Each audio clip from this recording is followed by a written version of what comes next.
filmulețul, în câte secunde pot fi distruse niște coloane de personajele principale.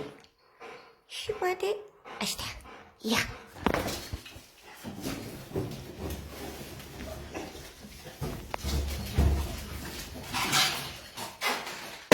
Oh, nu! Doi! Trei!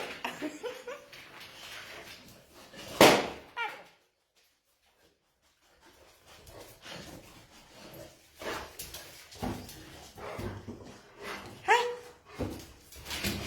Hai! Șase! Hai! Hai! Hai, ta, să exersăm că tu ai o problemă cu pocniturul.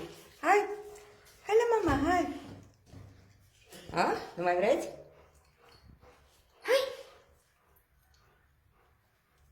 Hai, dragă! Hai, dragă, hai! Uite! Hai, Maia!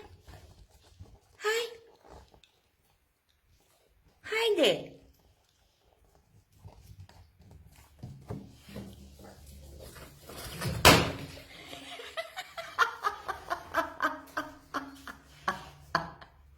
Te speria și tu, prostuțo? Nu-i nimic, ne jucăm mai des așa, că nu-i bine. Hai! Hai, Mițurica! Hai, mami!